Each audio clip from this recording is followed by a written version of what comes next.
On today's Faith versus Culture, we're talking about the World Watch List, Christian persecution, and how we can pray here in the West for our brothers and sisters in Christ around the world. All of that and more is coming up. To have sex before you marry is a bad idea. Don't tell me there's no such thing as gun violence. That just depends on your definition of when life begins. There are problems of sin and habit that cannot be solved outside the person of our Lord Jesus Christ.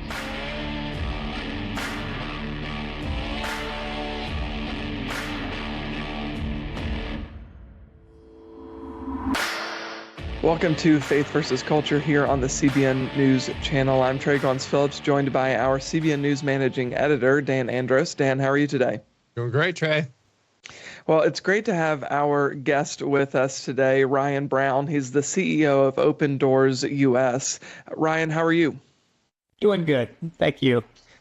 Well, we're glad to have you here with us today. We're just a couple weeks into the new year, and each year Open Doors US releases its World Watch List, and the 2025 version of that list just came out a couple days ago. Talk to us about some shifts that you're noticing from 2024 to 2025. Give us the highlights of the top places around the world where persecution is happening for believers, and maybe some changes that you've noticed in the year past. Yeah, so I think, the significant top line takeaway is that persecution and discrimination against those that profess the faith in Jesus Christ has continued to grow globally. You can see evidence of that in just that top line number. Last year, we were reporting that there were about 365 million Christians that experienced high levels of persecution and discrimination. That number increased this year up to 380 million. So certainly you see that the prevalence of discrimination continuing to grow around the globe. But I think also one of the things that's very telling this year is actually when you look at a country that actually fell off of the list. Malaysia was a country that I think they were at number 49 last year. And they are no longer on the list this year. And the reason they are no longer on the list is not necessarily because their score had improved. As a matter of fact, their score actually raised, but there were so many other countries that saw their situations worsen at an even greater extreme. And so in essence, they were overtaken. So the things that were severe enough to have a country on the list last year were not enough to see them in the top 50 this year. So, that's another way in which we're seeing that, the persecution is really been widespread throughout this year. And I think one of the trends that we also see, certainly this year, is that continuation in how violence is characterizing how persecution is carried out and how persecution is experienced. We certainly see that across sub-Saharan Africa, but even in a country like North Korea, a country that has been at the top of the list for the majority of the years that the list has been in existence. And many would have argued that they were really kind of pegged they were kind of as high as they could go as far as their score. Even there, we see increased levels of violence that have been characterized in the realities and the experiences of Christians there in North Korea. Ryan, how do we just taking a little bit of a step back here when we talk about persecution, we have these lists and we look at what's going on around the world. How do you actually characterize and define persecution? What are the sorts of things that qualify, just so we can kind of put a little bit of we obviously understand violence and those things would count as persecution, but what are the criteria here? Yeah, that's a great question, because there is not necessarily a universally accepted common definition of this idea of persecution. And so, we will often refer to it in terms of persecution and discrimination. And we do that with intentionality to really kind of incorporate a couple of different ideas.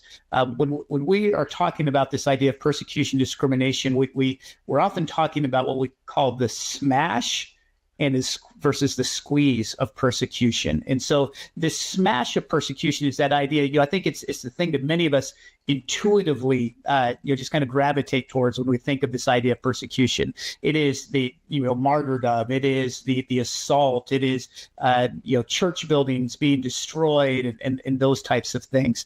It's that smash of persecution.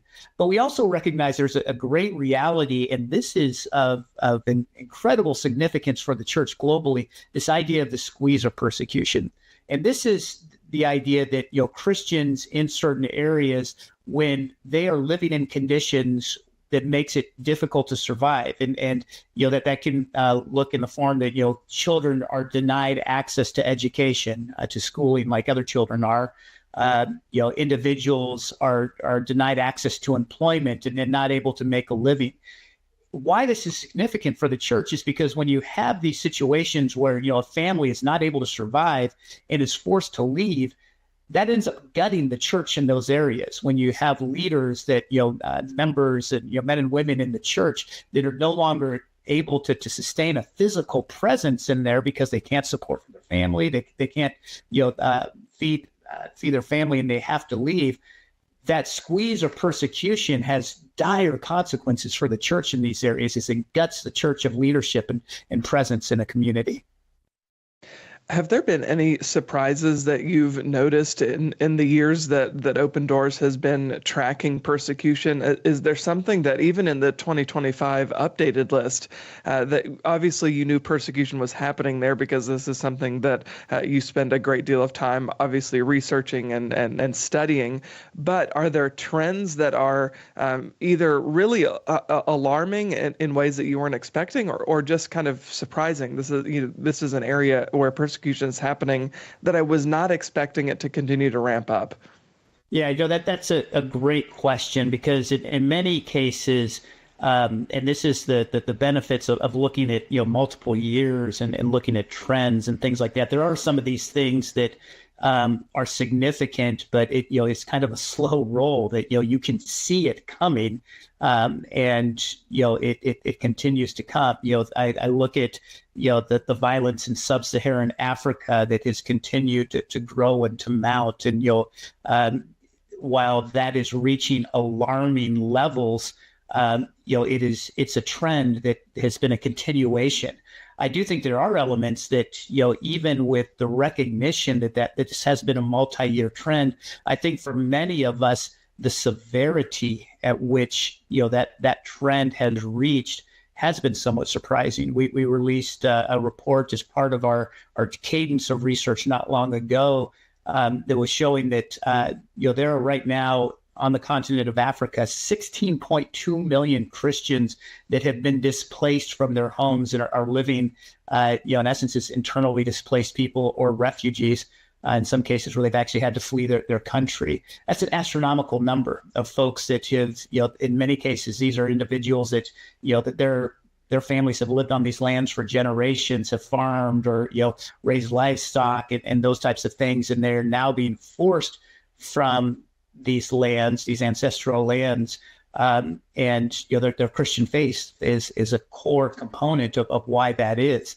That's not any other place, any other circumstances where you have 16.2 million people that have been displaced.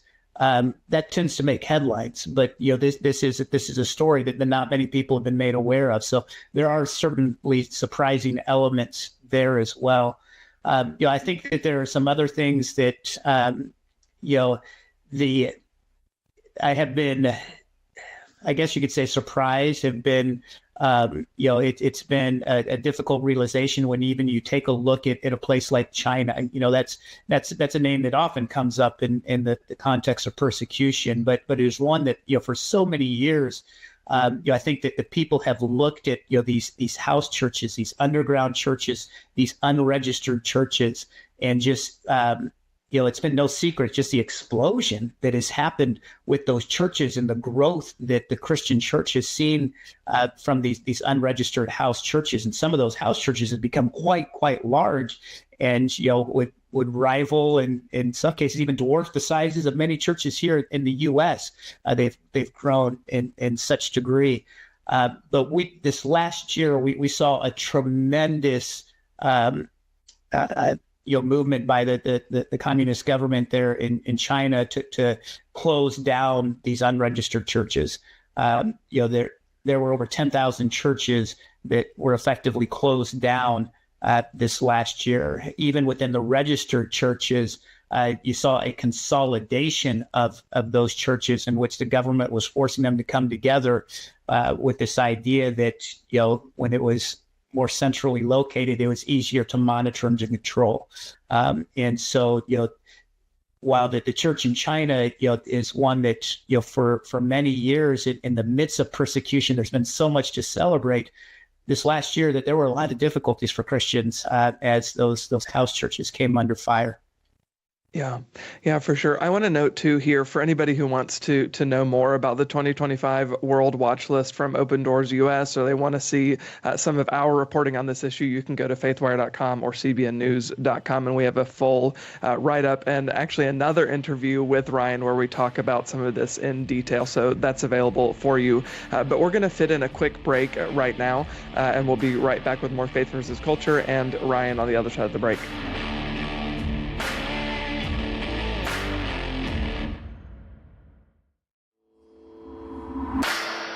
Welcome back to Faith versus Culture here on the CBN News channel. We're joined by Ryan Brown. Ryan, we've talked a lot there in the first segment about some of the updates, some of the changes to the World Watch List, what it looks like for believers facing persecution in countries around the world in different regions where it's much, much more violent and dangerous to hold to a Christian faith than it obviously is here in the Western world and specifically in the United States.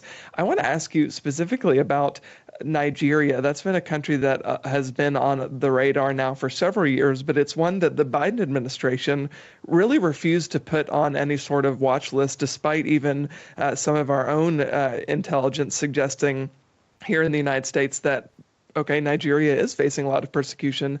Obviously, World Watch List, it's number 7 on the 2025 list. So you're well aware of Nigeria facing persecution. Why is it, do you think, that there's been that hesitation? And why is it important more broadly for the United States to play a strong role in advocating for believers facing persecution? Yeah, it's a great question. And, for those not entirely familiar with the realities in Nigeria, I often will look at Nigeria as kind of a snapshot or a representation of a trend that we're seeing throughout sub-Saharan Africa. And again, that is that characterization of how violence is just perpetuating and rippling throughout the manifestations of persecution in these areas. As a matter of fact, more Christians were killed because of their faith in Nigeria last year than any other country on the globe. The violence has been severe. And what we see in a country like Nigeria, they're not a singular factor. Persecution never exists in a vacuum. And so if you go to different parts of the country, there are really different types of drivers for the persecution that is occurring there. In parts of the state, you'll see Boko Haram as being a primary instigator. In other areas, there are Fulani militants that are the aggressors there. And in many cases, there's this desire to create instability within these areas. In certain areas, Christians are specifically being targeted because of their faith. In other areas, Christians are being targeted, but they're being targeted because as kind of a minority representation in those areas, they can really be targeted with impunity. Nobody is standing up for the rights of Christians in these areas. No local rule of law is stepping in to intervene. And so, for those actors that are looking to create, instability within these fragile state contexts, Christians can be an obvious target for them because it can perpetuate the violence and the instability within a region with very little repercussions or accountability for them. And so, in terms of your question, as far as this idea of the posture of the United States, I can't speak for any administration as far as, why they've made the specific decisions that they have. I can certainly, make the declaration and the call out that, as we look at these issues of foreign policy, we have to keep this idea of freedom of religious belief a core component in the considerations as that foreign policy is being established. Taking a look specifically in Nigeria, where you see this instability and recognize that religious persecution is being utilized as a tool to create that instability. If we are looking at foreign policy that is trying to create security, that's trying to create stability in these fragile state contexts, we have to address this idea of freedom of religious belief within our approaches and within the discussions. Ryan, a couple questions for you here that are connected here. One, have you been able to meet throughout your time there with believers around the world, or at least talk to them or communicate with them through other people that are out in the field for you? And if so, what do you hear from these believers on the ground there that are being persecuted? What are the types of things they ask for? Yeah, that is such a great question. Yes, I have had opportunity, and I would say, the most common refrain is this idea. I think for so many of us here in the West, there can be an assumption that when we talk about this idea of persecution, that the goal is to end persecution, that the goal is to, those that are suffering persecution, the goal is to pull them out of persecution. But as we talk with these individuals that are experiencing persecution, that's not what they're asking us for. They are seeing that they are being given and asked to step into an opportunity where they can be the light of Christ in a very dark circumstances. And so the thing that they are most common asking for is that we would lift them up in prayer, and specifically that we would lift them up in prayer, that they would not falter or fail in their testimony, that they would continue to let the light and the witness of Christ shine bright in these circumstances. And I don't know about you, but I find that so humbling. We live in a culture and a context where, I even look at my prayer life and, how much of that is slanted towards, requests and considerations for my own comfort or security or things along those lines. And to recognize, like so many of the apostles in the New Testament, that, that the cross of Christ is something we are called to carry.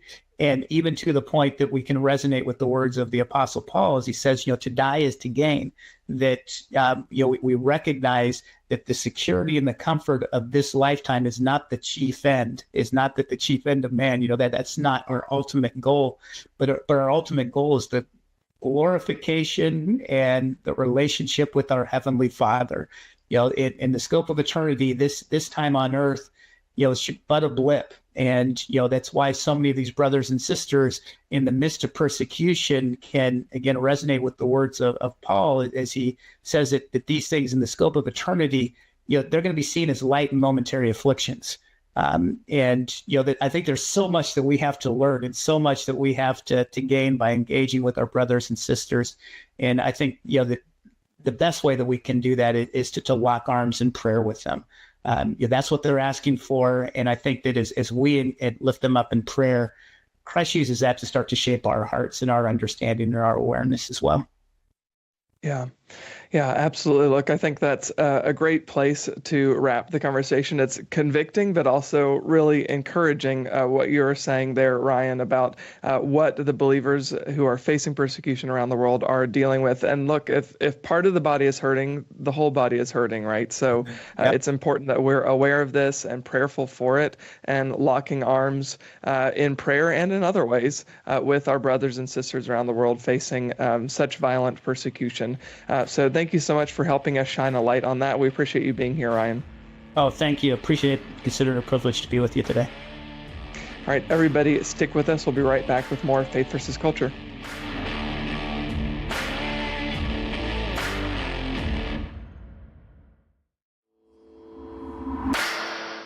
Welcome back to Faith versus Culture. I'm here now with Dan Andros. Dan, I think right now I'm going through the Bible recaps. I'm reading through the story of Job and all of the absolute despair and horrific circumstances that he was faced with, and yet he was still faithful to God. Even in his conversations back and forth with his so-called friends, he was still, there were times when he was angry, but he still trusted in the faithfulness of God. And then what Ryan was talking about with Paul, and the persecution that the disciples faced is just convicting. And then to hear these stories that are happening right now in countries around the world of believers who are facing persecution, and rather than asking for it to end, they're asking for prayer that they could endure it and that the gospel would flourish despite all of the violence that they're facing.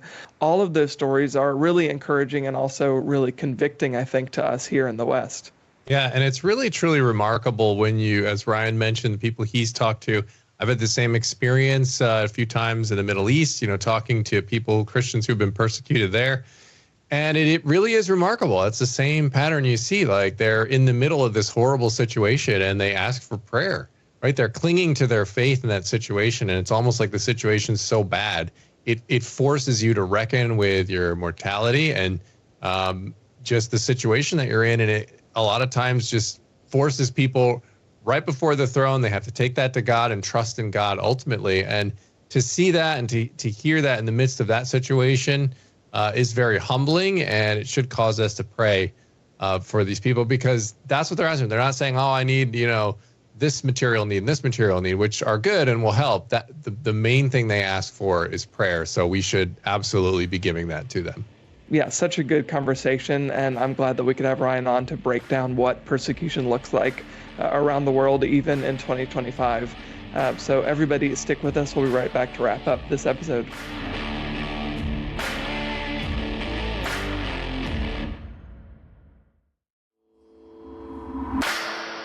That's all the time we have for this week's episode of Faith versus Culture here on the CBN News channel. Thank you so much for being here with us to talk about the all-important issue of Christian persecution and what our brothers and sisters around the globe are facing and how we can be praying here in the United States. If you want more news from a Christian perspective, head on over to cbnnews.com.